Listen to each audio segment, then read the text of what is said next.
So that shows you the temperature of everybody back then. Yeah. It was different. It was different. Like, it's just the kind of exploitation that was just accepted. Yeah. So, you know, me, I'm conscious and I'm like, yo, everybody's crazy. And that was the reason why I pivoted from the music business and that business, because motherfuckers was weird. You ain't never been. And watch this, Bun. I'm gonna say this too. You niggas out there think this shit cool, but it ain't cool. Me and this man ain't never been butt naked in no room together with no hoes. Yeah. Joe to see a Puffy on any of them niggas. Yeah. They been at my house. They all see me. They all know I'm a big nigga. Yeah. Pulling no orgy type shit, or doing none of that whole ass shit niggas they'll be doing, thinking you doing some fly shit. Nigga, you in a room naked with some other niggas, and broad, them niggas looking at your ass. And if that shit is gay, and you need to get on some other shit. Me and this man got nothing but respect for each other. We ain't never pulling no train. We ain't no motherfucking freaks. We some family men. We getting this paper. You know what I'm talking about? And I had to put that out there, Bun, because a lot of niggas doing a lot of fugazi shit out here, man. This rapper and him, they all in the room together. You know, it's Sarah, the girl, Puff, and this dude, this rapper. Anything done in the dark gonna come to the light. I ain't gotta expose them, because they exposing themselves every day and every night. And Ja Rule runs out the room. Puff got his towel, Ja grabbing his towel, but they butt the naked. When Ja said, you don't wanna come up in there, a lot of freaky stuff is going on. You gotta use your mind. What they was doing with those butt plugs. I know who let them models stick them dildos in them, and I know who did what, where, when, and why. As more and more dirt is coming out about Diddy and his longtime buddy Jay Z, people are revisiting warnings from other industry figures who tried to raise the alarm about Diddy and Jay Z. Because back then, anyone who dared to criticize these two was either ignored or called bitter and jealous. And in this video, we're taking it back to when Dame Dash and Pimp C warned us about Jay and Diddy. Now, you already know Dame was one of the co-founders of Roc-A-Fella along with Jay Z back when they were changing the landscape of hip-hop in the late 90s and early 2000s. That was before Jay allegedly screwed Dame over and took over the whole Roc-A-Fella empire. Dame had been saying for years that Hov wasn't who he seemed to be, but when he did, nobody listened. And now this interview is resurfacing, and it feels like Dame was giving us a full-on prophecy about the man Jay Z would become. As for Pimp C, the legendary Southern hip-hop icon from UGK, he was also no stranger to speaking his mind. He never held back when it came to how the industry was moving, and most importantly, when it came to the shadiness he saw in Jay and Diddy. There's even talk that his beef with Jay Z over the Big Pimpin' record played a role in his tragic, untimely death. Some fans out there believe Pimp C was getting too close to exposing some major dirt, and we're gonna get into all of that. Both Dame and Pimp C knew the game like no other, and it's wild to think that their warnings are still relevant today. They were really giving us the play-by-play on what really goes on behind closed doors, but back then, people just weren't ready for the truth. Did you ever hit a Diddy party? I went to, with Aaliyah and Natani and Jay, we went to July 4th, and that was the night that me and Aaliyah made it happen the first night. Let's go. Yeah. So, and Jennifer Lopez was there, and I left early. I left early. And took all took every female that was with me back with me. So let's first talk about Dame and what led to his falling out with Jay. Now, I'm not gonna get into their feud over Roc-A-Fella publishing and all that because I'm sure you're already familiar with that part. What I want to get into are the growing rumors about Jay-Z's alleged involvement in the death of Dame's ex, Aaliyah. Dame and a few folks close to Aaliyah are finally speaking up about all the shady things surrounding her tragic death. And let me tell you, the details are raising a lot of eyebrows. Fans have been side-eyeing the whole situation for years, and now they're really pushing for the case to be reopened. A lot of things I've been saying and exposing years ago, no one said until just now. So if you remember, I was beefing with Harvey Weinstein. I'm beefing with Leo. I'm beefing with Steve Stout. Most of the people that I'm beefing with, and I'm saying beefing because they're conspiring together, having meetings about how to put me out of business and stop my cash flow. Yeah. That's actually happening. Do you believe in accountability? Of course. That's what's happening. So wouldn't you want to hold people accountable for what they did to Aaliyah? Yeah. And here's where it gets even messier. The word on the street is that Dame Dash is supposedly linking up with authorities to dig into if Jay Z had any involvement into what went down with Aaliyah. I want you to think about this. Allegedly, Sean Carter is responsible for enacting Hype Williams to put Aaliyah on a faulty plane to move her out the way as punishment for rejecting him, and so he could level up Beyonce, who was struggling. Let's just say allegedly that happened. Now, I want you to think about 106th and Park with Mary J. Blige. Free, who is a victim of Sean Carter. Yeah. Mary J. Blige, who is a victim of Sean Combs, are sitting there talking about the death of Aaliyah amongst each other. Think about that. You got a Diddy victim, you got a Jay Z victim, and you got a superstar gone. They know what happened. And yet, they had to sit there and have that conversation like they didn't know who did it. For years, rumors have been swirling that Aaliyah's plane crash wasn't just some tragic accident. Some big industry names have even hinted that she was straight up murdered. And get this, Mary J. Blige even called it a spiritual murder, which you gotta admit is a pretty wild way to describe a plane crash. My crew, we put, the stylist, we gave everybody ribbons, and this, I don't even know what to say. I just know that was a murder. You know what I'm saying? That was a spiritual murder, whether people know it or not. Because God don't kill people. You know what I'm saying? Whether people know it or not. And I could go deep, but a lot of people I would have to really bring proof. You know what I'm saying? For what I learned. And she just was cut down in the prime of her life. And it's so unfair. And it wasn't time. You know what I'm saying? It wasn't, I believe it wasn't her time to go, because from what I know, it ain't supposed to go down like that. And just simple obedience, like, your gut always warns you. That's that your gut never lies to you. And something like luggage and clothes and jewelry and all this madness that we worship is called false idols. We need to really look at the bigger picture right now. And look at how Honey could be here right now. And you know who Mary J was close to? That's right, Diddy. In fact, Jaguar Wright claimed that Jay and Diddy orchestrated Aaliyah's demise and that Mary allegedly helped them. Now, I want you to think about 106th and Park with Mary J. Blige. Free, who is a victim of Sean Carter. Yeah. Mary J. Blige, who is a victim of Sean Combs, are sitting there talking about the death of Aaliyah amongst each other. Think about that. You got a Diddy victim, you got a Jay Z victim, and you got a superstar gone.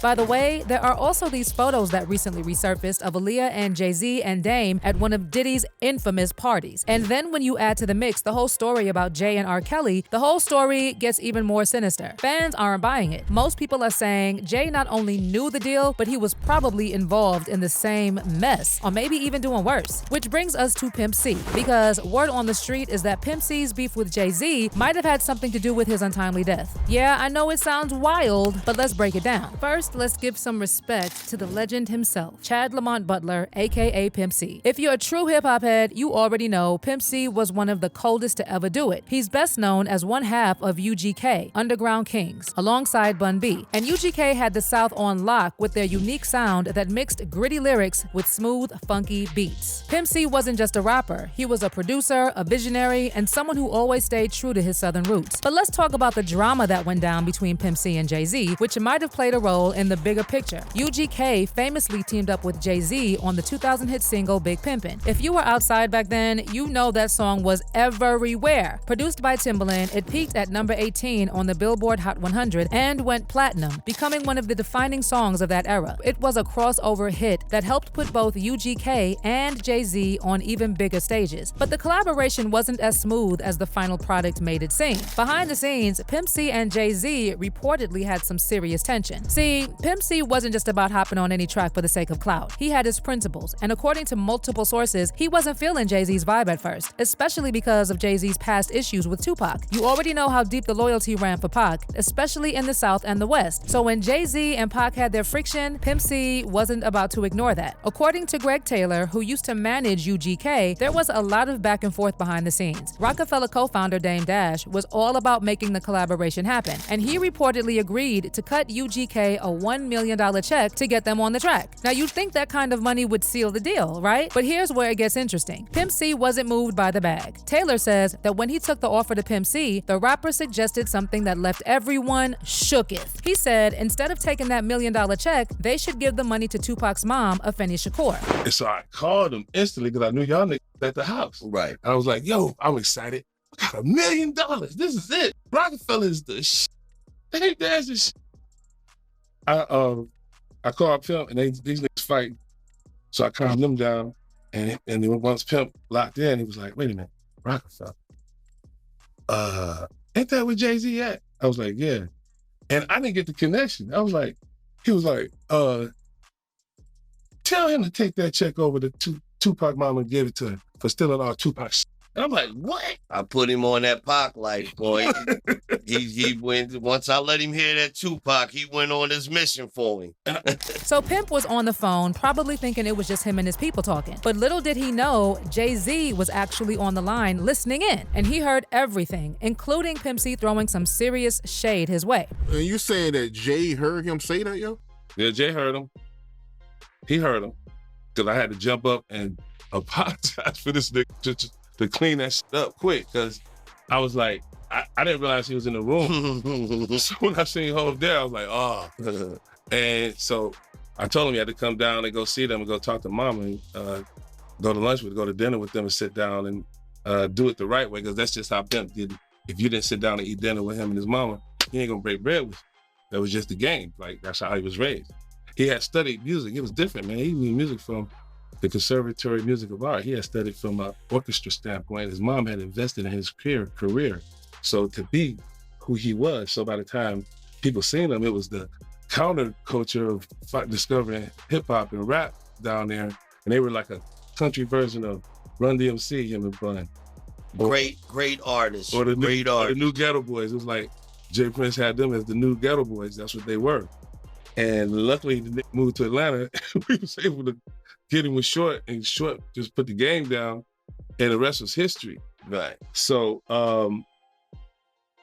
that caused a ruckus, because when they missed the first two Jay Z albums because of it. And the next time around, I knew not to call Pimp because him and Jazzy was beefing. Pimp C did eventually agree to jump on Big Pimpin'. But let's be real, he and Jay were never cool like that. The tension was real. According to Bun B, it actually took some serious reverse psychology just to get Pimp to even consider doing the track with Jay. Like, they had to finesse him into it. And get this, despite the song becoming a massive hit and taking over the charts, Pimp C was never really feeling it like that. He didn't hype it up the way everyone else did. And to him, it was just another track, not something to write home about. I got paid to be on Big Pimpin'. We didn't have that relationship. And to be honest, I don't think Pimp would have accepted a Jay Z verse to be of equal value to him. So let's just break this bread and be done with it. Right. And to be honest, Pimp and Jay didn't really have a relationship in that sense. There was a lot of mutual respect, but Hov and I were always closer. Right. You know what I'm saying? I ended up getting a feature. You know what I'm saying? Yeah. But no, it was really just about, like, we worked very hard to get where we are, and we're successful now for being purely who we have always said we were, Riding Dirty. Most critically acclaimed album we ever released, gold album, not one music video. You know what I'm saying? And to get to that point and to possibly, in his mind, throw it all away, because this dude want to pay you some money to do a verse on a beat that you would never rap to, you know what I'm saying? It just seemed like a lot, and it took a lot to kind of bring him back around to the idea of being a part of it, to the point where I just like reverse psychology, like, don't do it then, fuck it. Like, don't even worry about it. We ain't gonna do it. I'm just telling me we ain't gonna do it, you don't wanna do it, you know what I'm saying?